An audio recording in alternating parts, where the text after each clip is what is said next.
entre a dieta e a atividade física, que muitas pessoas, até muitos colegas, ficam muito voltados ao que você come ou o que você gasta.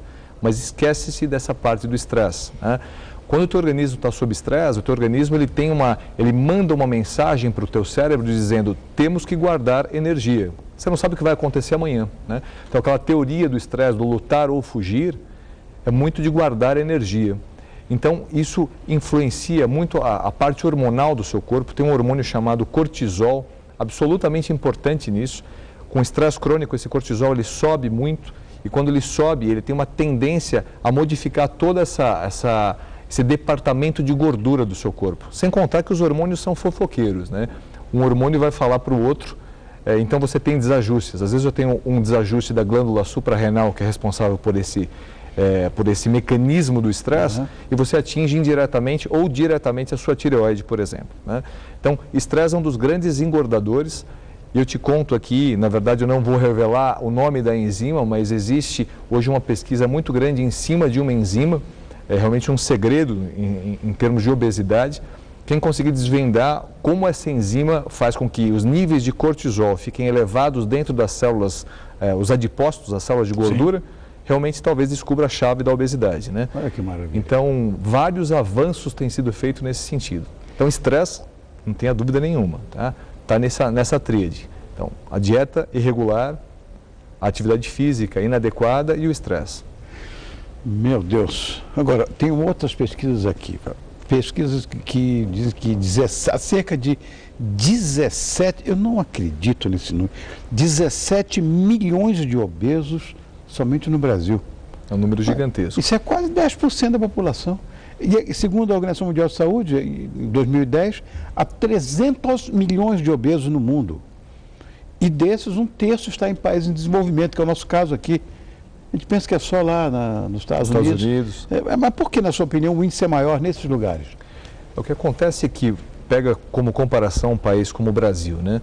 As coisas vêm mudando, então a classe média baixa, ela não tinha na cesta básica dela algumas coisas que ela tem hoje em dia. Tá. Então come-se mais bolacha, come-se mais biscoito, bala, chocolate, carboidrato refrigerante. Até... Então, os alimentos eles estão densamente calóricos, né? Tá. Então você pega uma porção pequena aí de um chocolate ou então de uma bolacha e ela está com as calorias lá em cima.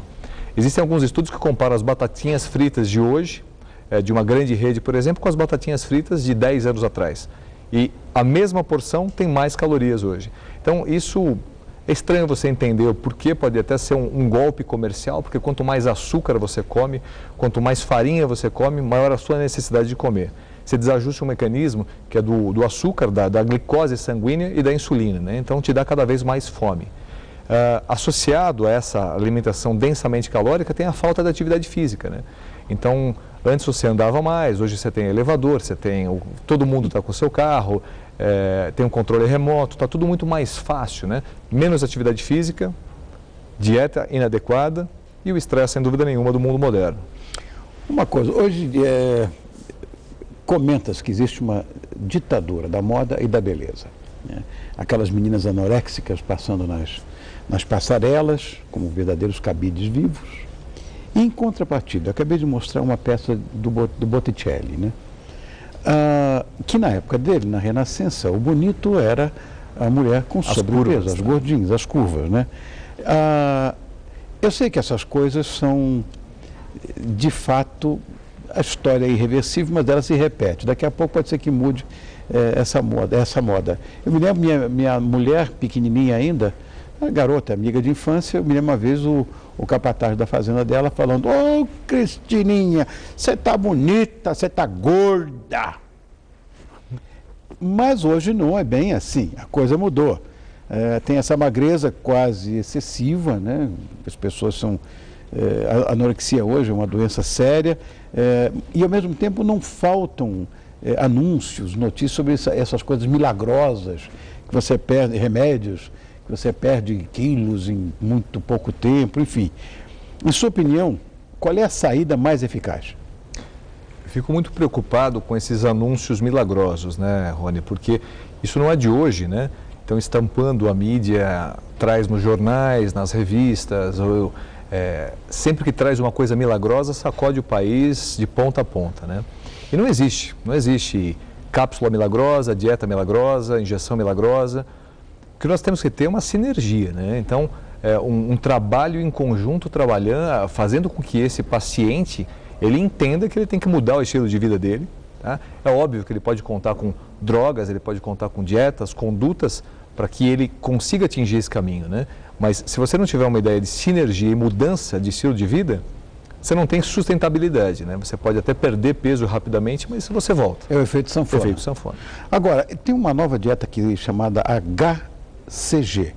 Não sei o que é essa dieta e também não pode esquecer da cirurgia de estômago, esses balões gástricos, essas coisas. Qual é a diferença? Todo mundo pode lançar mão desses métodos ou não?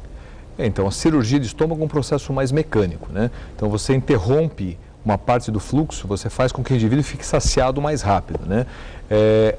Existem várias outras condutas do ponto de vista terapêutico clínico que você pode fazer com que esse doente ele se sinta mais saciado, né? Então, o HCG, que é a gonadotrofina coriônica humana, né? Esse nome, esse palavrão aí, na verdade é um hormônio secretado pela placenta das mulheres grávidas e que se ele é injetado em outras pessoas que não estão grávidas, né? Então pode ser feito inclusive em homens, esse hormônio injetado ele dá uma sensação de saciedade. Então não é só esse hormônio, existem outras coisas que podem ser dadas também para aumentar essa saciedade, mas no caso dessa dieta, usa-se esse hormônio e em paralelo uma dieta mais radical, né? Uma dieta mais rígida. Tá? Isso foi descrito há 40 anos atrás por um médico britânico, mas virou moda há uns 2 anos nos Estados Unidos, né? E agora trazido ao Brasil, gera um pouco de controvérsia ainda, alguns grupos são favoráveis, outros grupos não, mas o resultado é favorável. Olha, a produção está me atormentando ali, dizendo que já estourei o tempo todo. Eu queria combinar uma coisa contigo, se fosse possível. Lógico. Voltar ao programa, a gente continuar sobre isso, que isso é um assunto de maior interesse. Está todo mundo aqui ligado em você e nessa nossa história. Até porque agora é verão. As bonitinhas todas, os bonitões também, vão querer ficar um pouco desnudos e com barriguinha, com coisa nesse sentido. Você volta para a gente continuar essa história? Lógico. Eu só queria deixar com você uma ideia de 5 mudanças na vida das pessoas. Tá, faça isso. Dieta adequada, nível de atividade física, observar os nutrientes, então nós temos que entender que nutrientes faltam no seu corpo, avaliação dos hormônios e mudança do teu estado de espírito. Tá? Então, as condutas do estresse são absolutamente importantes. Se nós atingirmos essas 5 metas, você consegue um grande resultado. Posso dizer que está fechado, então, o nosso encontro? Perfeito. Vamos continuar falando sobre obesidade. Vai ser um enorme prazer estar aqui com você de novo. Bom, doutor Fábio César dos Santos, presidente da Associação Médica Brasileira de Medicina Ortomolecular, vai voltar aqui ao programa para continuar falando sobre obesidade. Vamos dar uma passadinha no estresse na próxima semana e depois vamos estar juntos de novo. Esse é o caminho certo. Obrigado pela entrevista, obrigado pela conversa. Eu que te agradeço o convite. Não mais do que eu, pode ter certeza. Muito obrigado.